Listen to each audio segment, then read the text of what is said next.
अर्थ बतलाया है और भाव निक्षेप की अपेक्षा भिन्न अर्थ नहीं है। उसी प्रकार प्रत्येक शब्द का नामादि निक्षेप विधि के अनुसार पृथक पृथक अर्थ होता है। इससे अप्रकृत अर्थ का निराकरण होकर प्रकृत अर्थ का ग्रहण होता है। अप्रकृत मतलब जिसका विषय हमको अभी करना नहीं है, और प्रकृत मतलब अभी जो प्रसंग चल रहा है या जिसका प्रसंग चल रहा है, तो उस प्रकृत अर्थ में हम उसको ग्रहण कर सकते हैं, जिससे व्यवहार करने में किसी प्रकार की गड़बड़ी नहीं होती। मतलब क्या है, देखो क्या कहना चाह रहे हैं, वक्ता और श्रोता दोनों ही एक दूसरे के आशय को भली प्रकार समझ सके। ग्रंथ क्या कहना चाह रहे हैं, इस बात का ज्ञान होना अत्यंत आवश्यक है। इस कारण से नाम, स्थापना, द्रव्य और भाव, इन चार निक्षेपों का जैन परंपरा में बड़ा भारी महत्व माना गया है। इसी बात को ध्यान में रखकर यहाँ भेदों सहित निक्षेप के स्वरूप को स्पष्ट किया है। ठीक है, अब देखिए ध्यान से, स्वयं प्रश्न करते आचार्य महाराज और स्वयं इसका उत्तर देते हैं। पहला प्रश्न, यह सूत्र किस लिए कहा गया है? उत्तर दे रहे हैं, संज्ञा, स्वलक्षण आदि के द्वारा उपदिष्ट जीवादि तत्वों के समव्यवहार के लिए तथा व्यभिचार की निवृत्ति के लिए निक्षेप प्रक्रिया का निरूपण इस सूत्र द्वारा किया गया है। संज्ञा, स्वलक्षण आदि के द्वारा उपदिष्ट जीवादि तत्वों का समव्यवहार के लिए अच्छी तरह से इनका व्यवहार हो, व्यभिचार की निवृत्ति के लिए उनको समझने में कहीं हम अर्थ का अनर्थ ना कर दे, इसको कहते व्यभिचार की निवृत्ति। इसके लिए निक्षेप प्रक्रिया का निरूपण इस सूत्र द्वारा किया गया है। इस प्रकार पहले जो सम्यक दर्शन आदि जीवादि पदार्थ कहे हैं, उनका शब्द प्रयोग करते समय विवक्षा भेद से जो गड़बड़ी होना संभव है, उसको दूर करने के लिए यह सूत्र कहा गया है। जो रत्नत्रय है, जो जीवादि सात तत्व है, उनको वर्णन करते समय कहीं कोई गड़बड़ी ना हो जाए, इस बात का ज्ञान कराने के लिए नाम, स्थापना, द्रव्य, भाव यह सूत्र कहा है। अगला प्रश्न क्या कह रहे हैं, फिर निक्षेप किसे कहते हैं? उत्तर लिख रहे हैं, अर्थ अर्थात पदार्थ के निरीक्षण करने के उपाय को निक्षेप कहते हैं। क्या कह रहे हैं?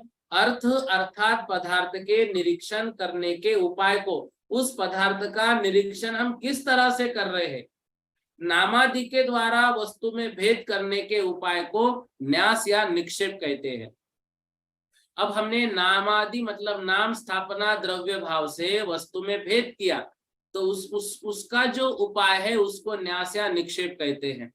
इससे क्या होगा, संशय, विपर्यय और अनध्यवसाय में अवस्थित वस्तु को उनसे निकालकर जो निश्चय में क्षेपण करता है, उसे निक्षेप कहते हैं। संशय किसे कहते हैं? हमने देखा था, वस्तु यह है कि यह है, हमारे पैर को कुछ चुभ गया, रस्सी है कि सांप है, इस तरह से संशय होना। विपर्यय, क्या हो गया, रस्सी को ही हमने सांप समझ लिया, विपरीत श्रद्धान हो गया, ये विपर्यय कहलाता है। और अनध्यवसाय मतलब चुभ गया, कुछ है, क्या है मालूम नहीं। संशय में दो बातों पर संशय है, रस्सी है कि सांप है। विपर्यय में विपरीत श्रद्धान है, और अनध्यवसाय में कुछ है, क्या है ये मालूम नहीं। ऐसे इन तीन बातों का निराकरण करने के लिए जो निश्चय में क्षेपण करता है, जो व्यवहार करता है, जो वर्णन करता है, उसे निक्षेप कहते हैं। अर्थात जो अनिर्णित वस्तु का नामादि के द्वारा निर्णय करावे, उसे निक्षेप कहते हैं। समझ रहे हैं? देखो कितने विभिन्न प्रकार से बात हमारे समक्ष रखी जा रही है। अब क्या कह रहे हैं? बाहरी पदार्थ के विकल्प को निक्षेप कहते हैं।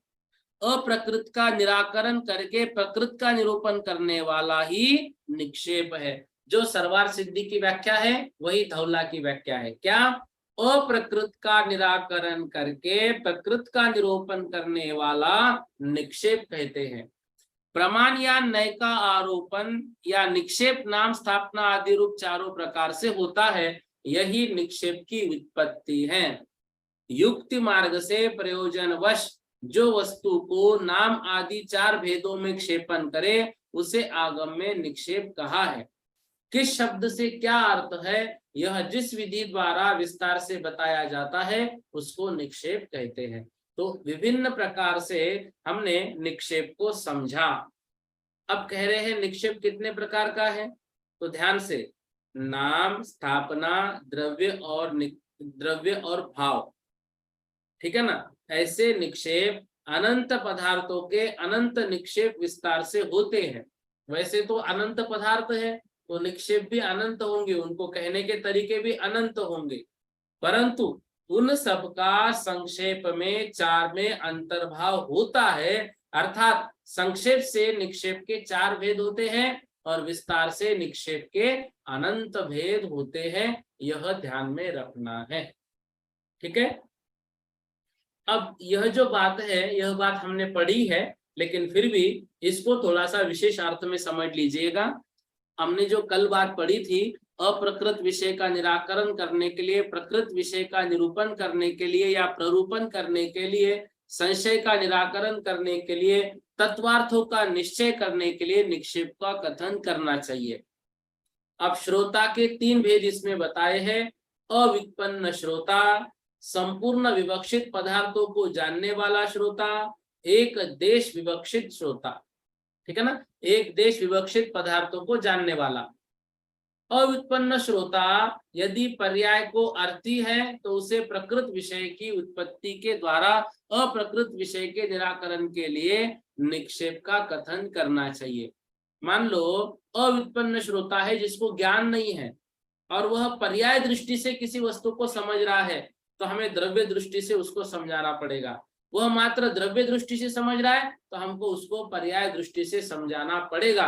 मतलब जो प्रसंग चल रहा है उस बात को सही सही तरीके से उन तक पहुंचाना जरूरी है। यदि वह श्रोता द्रव्यार्थी है तो भी प्रकृत प्ररूपण के संपूर्ण निक्षेप उनको कहने चाहिए। दूसरी व तीसरी जाति के श्रोताओं को यदि संदेह हो तो उनके संदेह को दूर करने के लिए अथवा उन्हें विपर्य ज्ञान हो तो प्रकृत वस्तु के निर्णय के लिए संपूर्ण निक्षेपों का कथन किया जाता है। नए प्रमाण तथा निक्षेप से अर्थ का निरीक्षण करना चाहिए। इस प्रकार आचार्य परंपरा से मन से उदाहरण पूर्व आचार्य के आचार का अनुसरण करना रत्नाकर का कारण है। टाटा मिलेगा।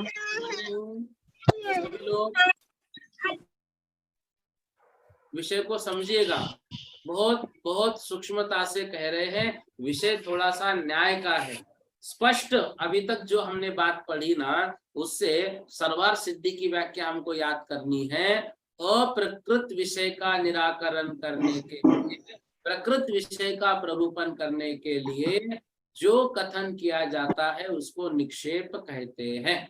मतलब जिसका वर्णन हमको करना है। देखो, हमें मनमोहन सिंह जी को प्रधानमंत्री कहना है। भाई मनमोहन सिंह जी को हमने किसी सभा में बुलाया और उनको प्रधानमंत्री कहा। अब किसी ने शंका की ये तो प्रधानमंत्री है नहीं, तो हमको ये सिद्ध करने के बोलना पड़ेगा ना कि प्रधानमंत्री वो अभी नहीं लेकिन रह चुके हैं, इस अपेक्षा से हमने उनको प्रधानमंत्री कहा। ठीक है। कोई और एक व्यक्ति विशेष है जो भविष्य में प्रधानमंत्री बनने की योग्यता रखते मंत्री कहा, वह भी हमको कहना पड़ेगा कि हमने इस निक्षेप के अनुसार उनको प्रधानमंत्री कहा। वर्तमान मंत्री जो व्यक्ति है उनको हमने प्रधानमंत्री कहा, तो किस अपेक्षा से प्रधानमंत्री कहा यह बात हमको समझानी पड़ेगी। मतलब वक्ता को जो विषय कथन करना है वह विषय प्रकृत कहलाता है, और जिस विषय को अभी गौण करना है वह विषय अप्रकृत कहलाता है। तो इन 4 निक्षेपों के माध्यम से उनका वर्णन किया जाता है। अब विषय पर आते हैं, नाम निक्षेप हैं, ध्यान से।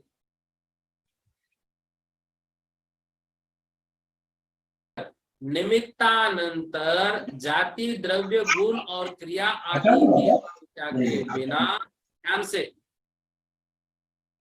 विषय को समझिएगा। हाँ, निमित्तांतर जाति द्रव्य गुण और क्रिया आदि की अपेक्षा के बिना बिना की जाने वाली संज्ञा नाम है। मतलब हमने किसी का नाम रखा, अब वहां पर नाम रखने के लिए उसकी जाति क्या है, उसका द्रव्य क्या है, उसके गुण क्या है, इस विषय को हमने देखा नहीं। भाई व्यवहार चलाने के लिए किसी का नाम हमने रखा, वह कहलाता है वह नाम।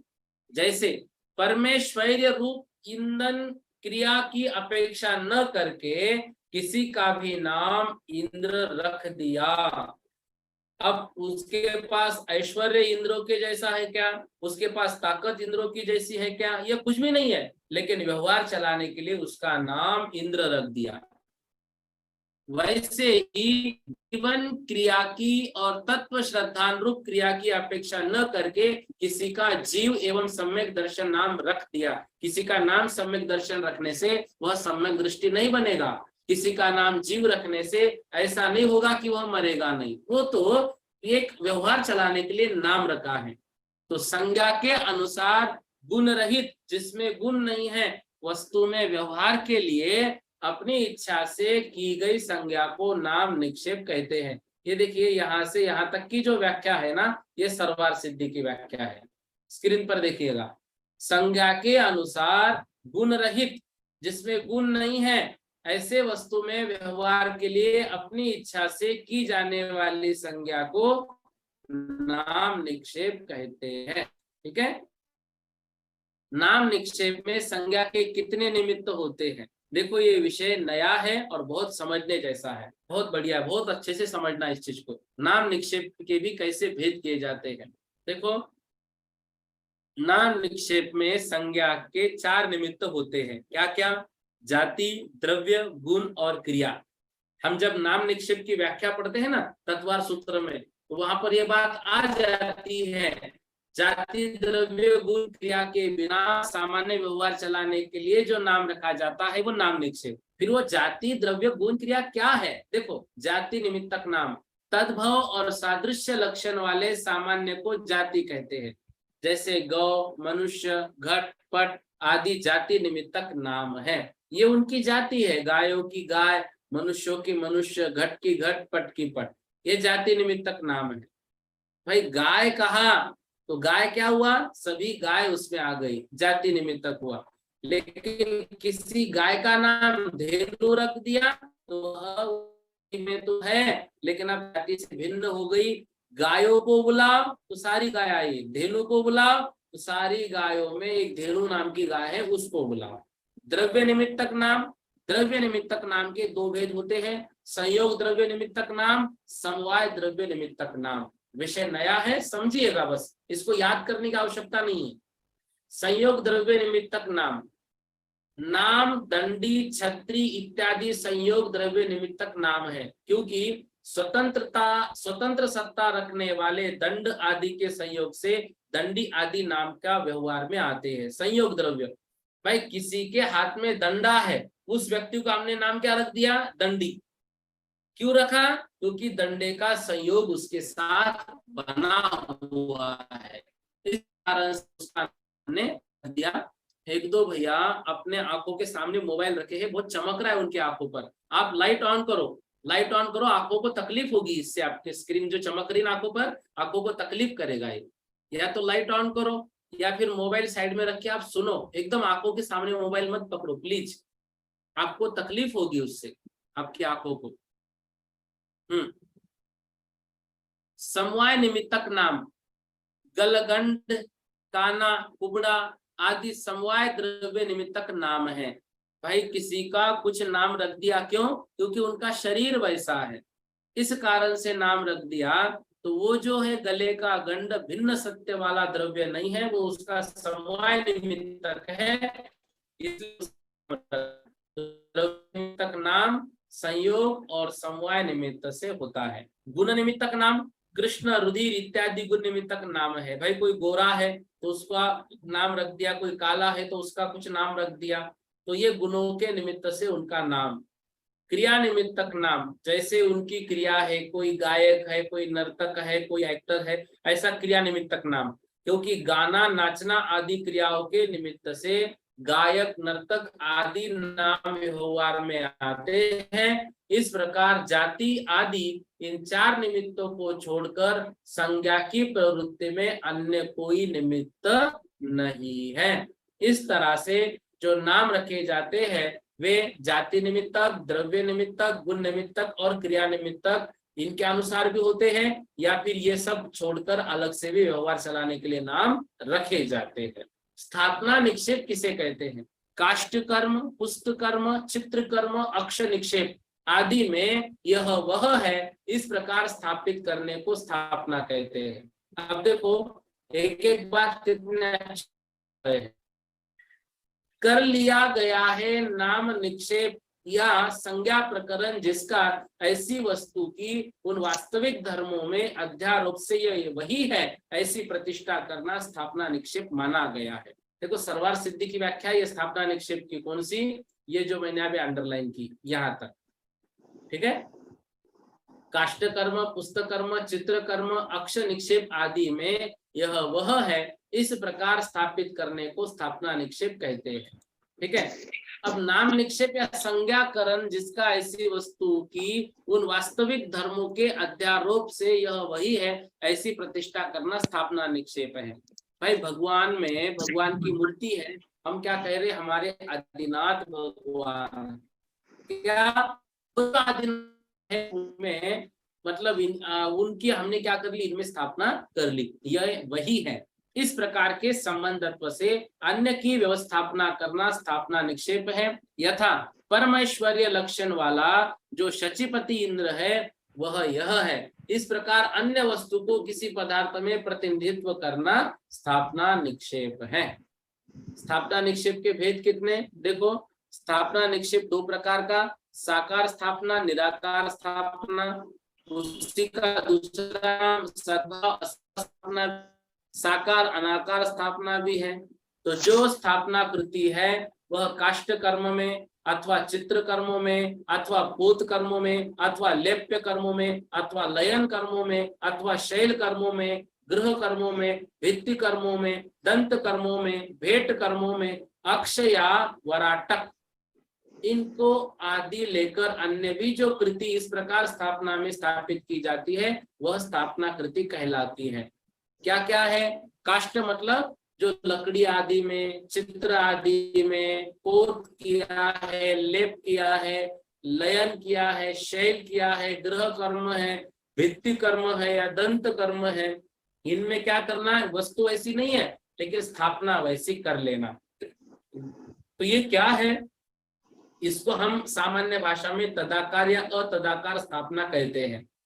तो साकार स्थापना मतलब ही तदाकार, इंद्राकार प्रतिमा में यह इंद्र है ऐसी स्थापना करना, जैसे आकार है वैसे ही स्थापना। कृत्रिम अकृत्रिम प्रतिबिंबों में अरिहंत की स्थापना करना साकार स्थापना है। निराकार स्थापना अक्ष निक्षेप, अक्ष निक्षेप मतलब शतरंज के मोहरों में यह वह है ऐसी कल्पना निराकार स्थापना कहलाती है। शतरंज के मोहरे वैसे हम कहते हैं हाथी चल रहा है, हाथी चल रहा है, घोड़ा चल रहा है, ना तो घोड़े जैसा वो दिख रहा है ना आकार उसका घोड़े जैसा है, ये निराकार स्थापना है। आकार वैसा नहीं है लेकिन हमने उसको ऐसा मान लिया है। तो क्षायिक गुणों में अरिहंत की स्थापना को निराकार स्थापना कहते हैं, ठीक है। इस तरह से साकार को तदाकार एवं निराकार को अतदाकार स्थापना कहते हैं। तो ये नाम निक्षेप हुआ, स्थापना निक्षेप हुआ। द्रव्य निक्षेप किसे कहते हैं? ध्यान से, आगामी पर्याय की योग्यता वाले उस पदार्थ को द्रव्य कहते हैं अथवा अतद भाव को द्रव्य कहते हैं। जैसे इंद्र की प्रतिमा बनाने के लिए काठ को इंद्र प्रतिमा रूप पर्याय के प्रति सम्मुख होने से इंद्र कहलाता है। पत्थर है उसको इंद्र के प्रतिमा का आकार दे रहे हैं, तो उस पत्थर को ही हमने क्या कह दिया, इंद्र कह दिया। उसी प्रकार जीव पर्याय या सम्यक दर्शन पर्याय के प्रति अभिमुख द्रव्य जीव या द्रव्य सम्यक दर्शन कहा जाएगा। आगे होने वाली पर्याय को ग्रहण करके सन्मुख हुए द्रव्य को द्रव्य निक्षेप कहते हैं। जो भविष्य में होने वाला है उसको वर्तमान में कह देना, इसको क्या कहते हैं हम इसको कहते हैं द्रव्य निक्षेप। वर्तमान पर्याय की विवक्षा से रहित द्रव्य को द्रव्य निक्षेप कहते हैं। क्लियर हो गया। प्रश्न, आत्मा सदैव जीव पर्याय से युक्त रहता है, अतः उसे जीव पर्याय के सम्मुख कहना कैसे संभव है? उत्तर, यह कोई दोष नहीं है, क्योंकि मनुष्य जीवादि विशेष की अपेक्षा से यह व्यपदेश है। जैसे मनुष्य पर्याय के सम्मुख होने वाले देव को मनुष्य कहना। द्रव्य निक्षेप कितने प्रकार का है? द्रव्य निक्षेप, देखो प्रश्न ऊपर क्या था, आत्मा सदैव जीव पर्याय से युक्त रहता है, तो उस जीव पर्याय के सम्मुख कहना कैसे संभव है? वो तो हमेशा जीव ही है, लेकिन जीव होते हुए भी कभी मनुष्य बनेगा, कभी देव बनेगा, कभी नरक में जाएगा, कभी तिर्यंच बनेगा। तो जिस पर्याय के सम्मुख है उस पर्याय को हम उसको वह जीव कहते हैं। मनुष्य बनने वाला है तो अभी मनुष्य जीव है, अभी तो देवों में है, लेकिन हाँ अभी जल्दी ही मनुष्य जन्म लेने वाला है। द्रव्य निक्षेप कितने प्रकार का होता है? तो द्रव्य निक्षेप 2 प्रकार का होता है, आगम द्रव्य निक्षेप, नो आगम द्रव्य निक्षेप। इस विषय में हमने कुछ बातें पढ़ी थी पहले, ध्यान से अब वह विषय और क्लियर हो जाएगा। आगम द्रव्य निक्षेप जो जीव द्रव्य का वर्णन करने वाले शास्त्र का अभ्यासी तो है, परंतु वर्तमान में उसका उपयोग शास्त्र के प्रति नहीं है, वह आगम द्रव्य जीव है।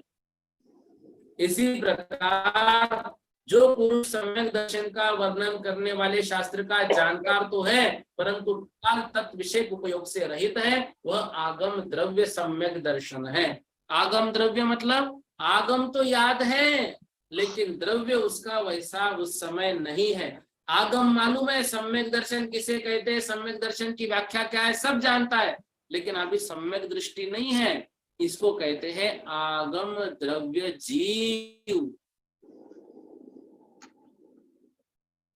आगम द्रव्य निक्षेप, नो आगम द्रव्य गायक शरीर, भावी एवं तत् व्यतिरिक्त भेद से 3 प्रकार का है। इनका लक्षण उत्तरोत्तर भेद आदि आगम से जानना चाहिए। गायक शरीर हमने देखा था ना, गायक शरीर मतलब ज्ञाता का शरीर, गायक शरीर। भावी मतलब जो बनने वाला है, जो आगे जन्म लेने वाला है, और तद व्यतिरिक्त इससे जो अलग है वो लो आगम द्रव्य जीव जानना चाहिए। अब उसमें जो भाव बात आई थी ना, ये भाव, गायक शरीर तो है, ज्ञाता का शरीर, भाव और तद व्यतिरिक्त थोड़ा सा समझने में लग रहा है कठिन। अब देखो इन व्याख्या से क्लियर हो जाएगा। पहले देखो भाव निक्षेप किसे कहते हैं? वर्तमान उस पर्याय से विशिष्ट द्रव्य को भाव निक्षेप कहते हैं। वर्तमान जीवन पर्याय से उपलक्षित द्रव्य भाव जीव है। सम्यक दर्शन से उपलक्षित जीव भाव सम्यक दृष्टि है। जैसे इंद्र का नाम कर्म से अपादित ईंधन क्रिया पर्याय से परिणत आत्मा भाव इंद्र है। नाम निक्षेप में नाम रखा था, इंद्र जैसे गुण नहीं थे। स्थापना निक्षेप में स्थापना की थी, इंद्र जैसा आकार था। द्रव्य निक्षेप में भविष्य में इंद्र बनने वाला था, लेकिन भाव निक्षेप में अभी वर्तमान में वह इंद्र पर्याय में है और उसको इंद्र कहना, यह भाव निक्षेप है। क्लियर हो रहा है विषय? इंद्र नाम रख दिया, नाम निक्षेप हुआ, अभी इंद्र जैसे गुण नहीं है। इंद्र की मूर्ति बनाई, ये इंद्र है ऐसा कहा, वो ऐसा एक मानस स्तंभ बना है ना इंद्र की मूर्ति ऐसे लेकर, हमने क्या कहा, इंद्र ने लिए है भगवान को मुकुट पे, वो इंद्र है क्या? इंद्र नहीं है, लेकिन इंद्र की स्थापना कर दी हमने उनमें, ये स्थापना निक्षेप है। अभी कोई मनुष्य है, से उनको इंद्र कहना। अभी कोई मनुष्य है जो पिछले जन्म में इंद्र था, अभी उनको इंद्र कहना, ये द्रव्य निक्षेप है। और अभी वर्तमान पर्याय में कोई इंद्र है, उसको इंद्र कहना, यह कहलाता है भाव निक्षेप। द्रव्य के परिणाम को अथवा पूर्वापार कोटि से व्यतिरिक्त वर्तमान पर्याय से उपलक्षित द्रव्य को भाव कहते हैं। वर्तमान पर्याय कहना। भाव निक्षेप भी दो प्रकार का है, आगम भाव निक्षेप, नो आगम भाव निक्षेप। आगम भाव निक्षेप क्या है? जीव शास्त्र का अभ्यासी तथा उसके उपयोग में लीन आत्मा आगम भाव जीव है। सम्यक दर्शन सहित आत्मा आगम भाव सम्यक दर्शन है। अभी हमने द्रव्य में क्या पढ़ा था? आगम द्रव्य निक्षेप में वह आगम का ज्ञाता तो है, लेकिन अभी उसका द्रव्य वैसा नहीं है, मतलब या तो भविष्य में बनेगा या पिछले जन्म में था, इस अपेक्षा से आगम द्रव्य निक्षेप। लेकिन आगम भाव निक्षेप किसे कहेंगे? वह शास्त्र का अभ्यासी भी है और उपयोग भी उसका भी शास्त्र में लगा हुआ है, आगम भाव निक्षेप। नो आगम भाव निक्षेप, जीवन आदि पर्याय वाला आत्मा, नो आगम भाव निक्षेप। आदि अभी पर्याय है उसकी, कौन सी है? अभी जीवन प्राप्त किया है, अभी जीवन है, तो वह भाई कोमा में चला गया है, लेकिन अभी जीवन तो चल रहा है, यह नो आगम जीव है। अब देखो प्रश्न सर्वासिद्ध, नामादि निक्षेपों का सूत्रोक्त क्यों कहा गया है? अन्य कोई क्रम रखते, स्थापना पहले रख देते, ऐसा करते, यही क्रम क्यों रखा? उत्तर दे रहे हैं, सर्वलोक व्यवहार संज्ञा पूर्वक ही होता है। संसार में जितना व्यवहार हो रहा है संज्ञा पूर्वक हो रहा है। हमने सुमेरु पर्वत कहा, सुमेरु पर्वत कहते ही सुमेरु का एक दृश्य हमारे सामने बनता है। स्वर्ग कहा, स्वर्ग का एक दृश्य हमारे सामने आता है। नरक कहा, नरक का दृश्य हमारे सामने आता है। महावीर कहा तो नाम से कुछ ना कुछ दृष्टि में हमारी आता है। तो सारा का सारा लोक व्यवहार संज्ञा पूर्वक ही होता है। अतः सर्व लोक व्यवहार का हेतु होने से सर्वप्रथम नाम को ग्रहण किया, में ही व्यवहार होता है, अनात्मकत्व में वस्तु व्यवहार का विच्छेद हो जाता है। ठीक है ना? तथा स्तुति निंदा राग द्वेषादि संपूर्ण प्रवृत्तियां नामाधीन है। अतः सर्वप्रथम नाम का ग्रहण है, जिसका नाम रख लिया गया है यही वही है, इस प्रकार स्थापना होती है। जिसका कोई नाम नहीं है, जो निर्नाम है, उसकी स्थापना नहीं हो सकती है। इसलिए नाम के बाद स्थापना का ग्रहण किया है। पूर्वोत्तर कालवर्ती होने से द्रव्य और भाव का पूर्वापर न्यास किया गया है। पूर्व काल द्रव्य का विषय है और उत्तर काल भाव का विषय है। अतः पूर्व में द्रव्य निक्षेप और उसके बाद भाव निक्षेप का ग्रहण किया है, अथवा द्रव्य के साथ भाव का घनिष्ठ संबंध होने से द्रव्य के बाद भाव को ग्रहण किया है। द्रव्य के पूर्व स्थापना का ग्रहण है, क्योंकि जिस पदार्थ का अतत भाव है, मतलब अभी विद्यमान नहीं है, उसको उसी रूप में मनवाने में प्रधान हेतु स्थापना है। उसके पूर्व नाम का ग्रहण है, क्योंकि नाम भावों के प्रति विप्रकृष्ट अति दूर है। ठीक है ना? इस तरह से इन चारों निक्षेपों का यह क्रम सिद्ध है। चार निक्षेपों के उदाहरणों को बताने वाली आगम में कौन सी गाथा है?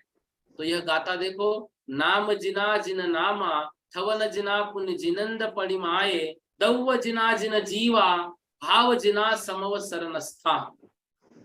जिनेन्द्र किसी का नाम रखा, ये जिनेन्द्र नाम जिन है। जिनेन्द्र की प्रतिमा की स्थापना करना, ये स्थापना जिन है।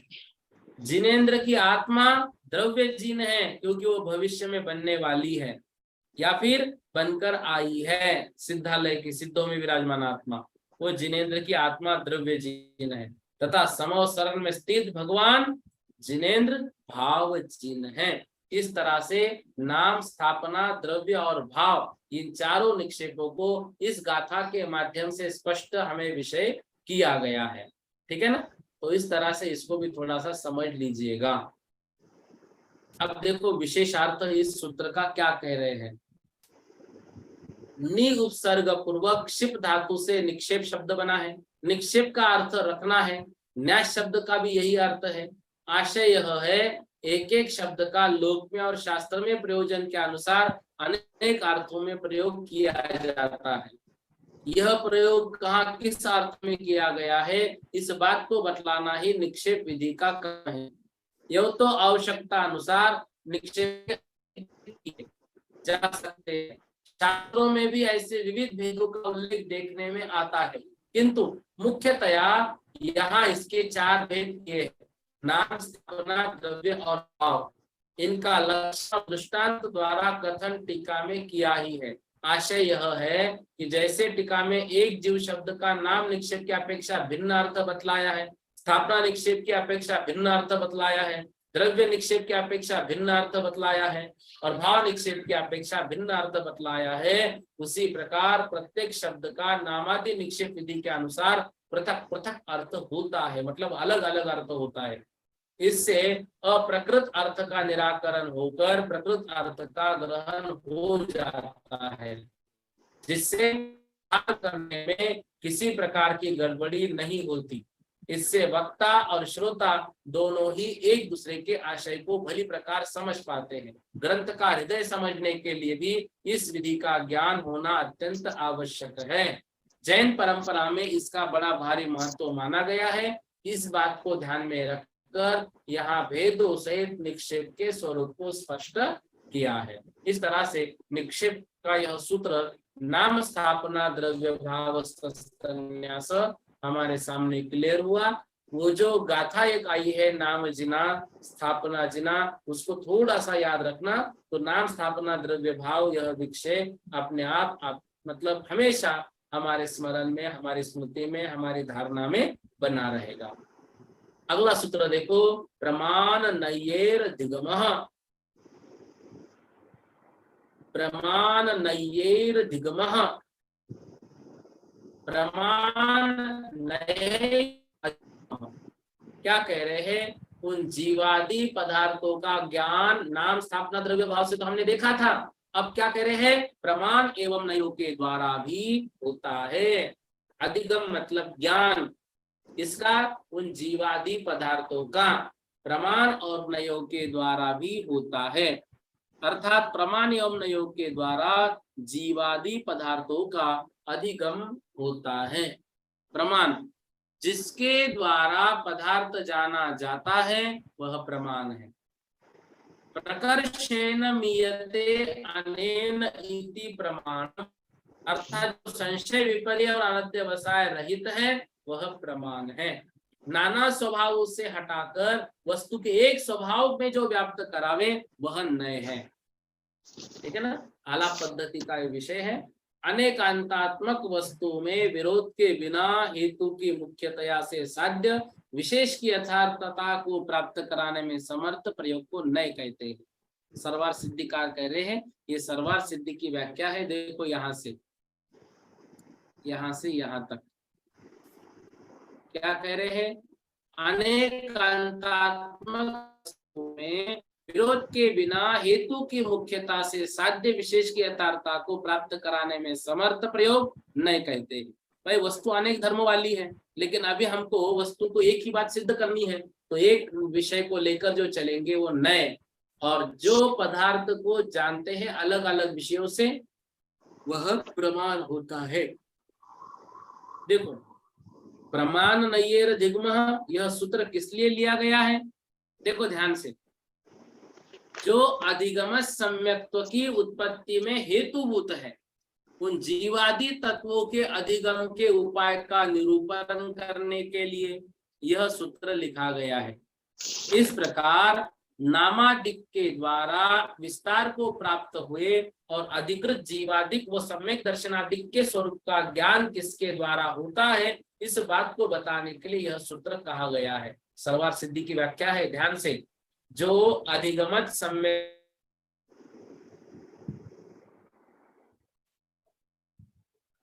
के उपन करने के लिए यह सूत्र लिखा गया है। उसका निरूपण कैसे करेंगे? प्रमाण और नय से।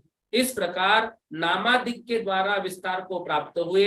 पहले नाम स्थापना द्रव्य और भेद से हमने उन तत्वों पर संबंधों का विस्तार किया। अधिक में जीवादिक व संबंधक सूत्रादिक के स्वरूप का ज्ञान और किसके द्वारा होता है? बात को प्लीज म्यूट करो। भैया जी आप म्यूट कर दीजिए सबको।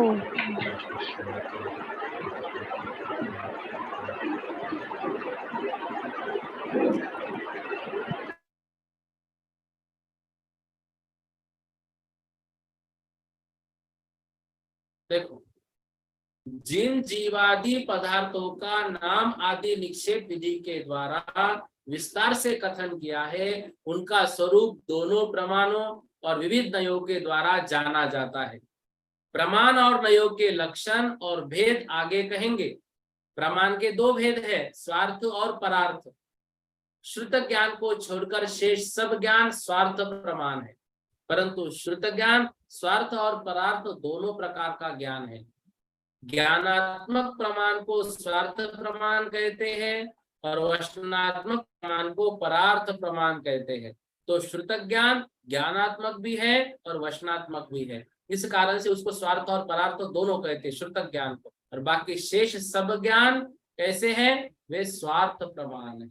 मात्र श्रुत ज्ञान वो ज्ञानात्मक भी है और वचनात्मक भी है, इस कारण से वह कैसा है? स्वार्थ और परार्थ दोनों प्रमाण।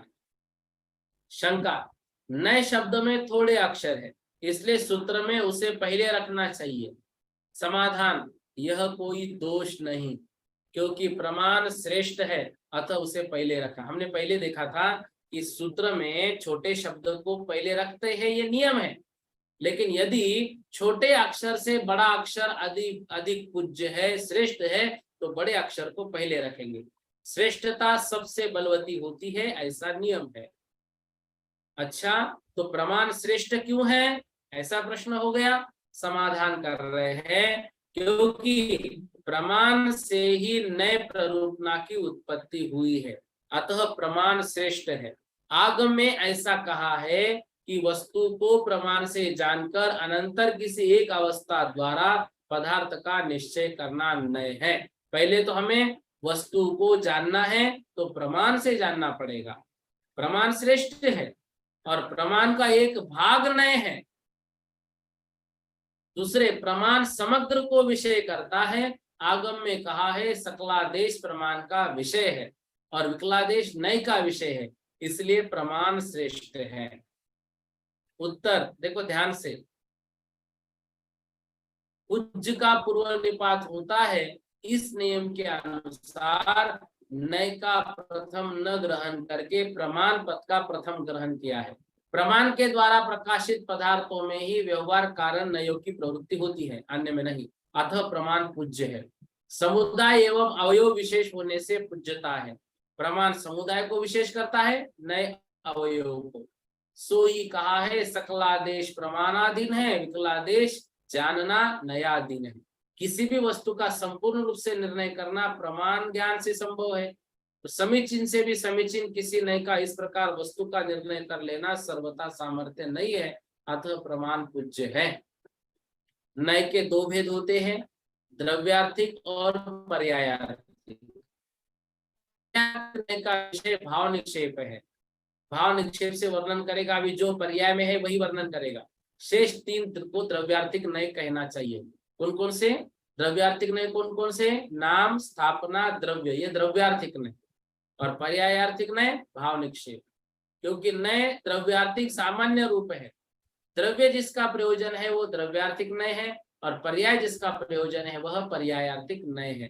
तथा द्रव्य और पर्याय से ये सब मिलकर प्रमाण के विषय होते हैं। देखो विशेषार्थ क्या कह रहे हैं इस सूत्र का? विशेषार्थ कह रहे हैं इस सूत्र में ज्ञान के प्रमाण और नय ऐसे भेद करके उनके द्वारा जीवादि पदार्थों का ज्ञान होता है, यह बतलाया गया है। इसकी व्याख्या करते हुए टीका में मुख्यतया 4 बातों पर प्रकाश डाला है। देखो ये विशेषार्थ अवश्य पढ़ा कीजिएगा, क्योंकि जो जो बातें हमने पढ़ी है ना, उसका सार विशेषार्थ में होता है। क्या क्या पढ़ा हमने? पहली बात पढ़ी, ज्ञान के 5 भेदों में से किस ज्ञान का प्रमाण और नय, इनमें से किसमें अंतर्भाव होता है। नय शब्द अल्प अक्षर होने पर भी सूत्र में प्रमाण शब्द पहले दिया है, तो वह पहले रखने का कारण प्रमाण पूज्य है। नय भेद करके 4 निक्षेपों में से कौन निक्षेप किस नय का विषय है, इसका विचार, यह प्रमाण विषय की चर्चा है। प्रथम बात को स्पष्ट करते हुए जो कुछ लिखा है उसका आशय है। प्रथम बात मतलब देखो जो 1 नंबर में है, ज्ञान के 5 भेदों में, वो वाली बात। तो प्रथम बात को स्पष्ट करते हुए जो कुछ लिखा है उसका आशय यह है कि ज्ञान के 5 भेदों में श्रुतक ज्ञान के सिवा 4 ज्ञान मात्र ज्ञान रूप माने गए हैं, साथ ही वितर्क रहित है, इसलिए उनका अंतर्भाव प्रमाण ज्ञान में नहीं होता। किंतु श्रुतक ज्ञान और वचन वह रूप माना गया है, साथ ही सवितर्क है, इसलिए इसके प्रमाण ज्ञान और नय ज्ञान ऐसे 2 भेद हो जाते हैं। किसके? श्रुतक ज्ञान के। यहाँ यह शंका की जा सकती है कि श्रुतक ज्ञान जबकि शेष ज्ञानों के समान ज्ञान का ही एक भेद है, तो फिर इस ज्ञान को वचन उभय रूप क्यों बतलाया? ध्यान से, समाधान है आगम रूप द्रव्य श्रुत का अंतर्भाव श्रुत में किया जाता है, इसलिए द्रव्य श्रुत को उपचार से श्रुतक ज्ञान कहते हैं। दूसरी इस बात को स्पष्ट करते हुए प्रमाण की श्रेष्ठता में 2 हेतु दिए हैं। दूसरी बात मतलब इसमें जो 2 नंबर की बात है, नए शब्द में अल्पाक्षर, तो इसका आशय यह है कि जो पदार्थ प्रमाण के विषय है उन्हीं के विवक्षा भेद से नई की प्रवृत्ति होती है, अन्य में नहीं, अतः प्रमाण श्रेष्ठ है। दूसरा ये तो यह दिया है कि सकलादेश प्रमाण के अधीन है और विकलादेश नए के अधीन है, अतः प्रमाण श्रेष्ठ है। आशय यह है प्रमाण समग्र को विषय करता है और नए एक देश को विषय करता है, अतः प्रमाण श्रेष्ठ है। जो वचन कालादिक की अपेक्षा अभेद वृत्ति की प्रधानता से या अभेद उपचार से प्रमाण के द्वारा स्वीकृत अनंत धर्मात्मक वस्तु का एक साथ कथन करता है उसे सकलादेश कहते हैं। और जो वचन कालादिक की अपेक्षा भेद वृत्ति की प्रधानता से भेदोपचार से नए के द्वारा स्वीकृत वस्तु का धर्म का क्रम से कथन करता है उसे विकलादेश कहते हैं। इनमें से प्रमाण सकलादेशी होता है और नए विकलादेशी, अतः प्रमाण श्रेष्ठ माना गया है। यह उक्त कथन का तात्पर्य है। तीसरी बात को स्पष्ट करते हुए नए के द्रव्यार्थिक और पर्यायार्थिक ऐसे 2 भेद करके जो नामादि 3 निक्षेपों को द्रव्यार्थिक नय और भाव निक्षेप पर्यार्थिक नय का विषय बतलाया है, सो इसका यह अभिप्राय है कि नाम, स्थापना और द्रव्य ये तीनों निक्षेप सामान्य रूप है, अतः इन्हें द्रव्यार्थिक नय का विषय बतलाया है, और भाव निक्षेप पर्याय रूप है, अतः इसे पर्यार्थिक नय का विषय बतलाया है। यहाँ इतना विशेष जानना कि नाम को सादृश्य सामान्यात्मक को माने बिना शब्द की व्यवहार प्रवृत्ति नहीं हो सकती है, इसलिए नाम निक्षेप द्रव्यार्थिक नय का विषय है, और जिसमें स्थापना की जाती है उनमें एकत्व का अध्यवसाय किए बिना स्थापना नहीं बन सकती, इसलिए स्थापना भी द्रव्यार्थिक नय का विषय है। और भाव निक्षेप हमने देखा था वह पर्यायार्थिक नय का विषय है। बाकी शेष कथन सुगम है, मतलब आसान है, सरल है। नय और प्रमाण सम्यक ही होते हैं या मिथ्या भी, यह विषय देखो बहुत अच्छा विषय और नया विषय। जिस प्रकार मिथ्यात्व के उदय से ज्ञान अज्ञान हो जाता है, अविरति भाव उदित होने हैं तो सम्यक रूप भाव ढक जाता है, ऐसे ही सुनय, दुर्नय और प्रमाण दुप्रमाण हो जाते हैं। मतलब मिथ्या दृष्टि जीव के जो नय का ज्ञान है वो दुर्नय है, मिथ्या दृष्टि जीव को जो प्रमाण का ज्ञान है वह दुप्रमाण है। मिथ्या दृष्टि के भेद या उपचार का ज्ञान नियम से मिथ्या होता है, सम्यक्त हो जाने पर वही सम्यक कहा गया है। तहाँ उस मिथ्यात्व रूप ज्ञान से बंध और सम्यक रूप ज्ञान से मोक्ष होता है। क्या कह रहे हैं भाई, कोई पिया हुआ व्यक्ति है, अब वो कभी माँ को बहन कह रहा है और बहन को माँ कह रहा है, ठीक है ना, उल्टा कह रहा है, माँ को बहन कह रहा है, बहन को माँ कह रहा है। अब कभी कभी वही व्यक्ति माँ को माँ ही कहता है और बहन को बहन ही कहता है। अब तो वो सही कह रहा है, फिर भी उसका वह ज्ञान मिथ्या है। क्यों मिथ्या है? माँ को माँ ही कह रहा है, बहन को बहन कह रहा है, इसलिए मिथ्या है कि उसका वह जो ज्ञान है उस ज्ञान पर हम भरोसा नहीं कर सकते। क्यों नहीं कर सकते? वो कभी भी पलट जाता है, पलटू है, पिया हुआ है, नशे में है।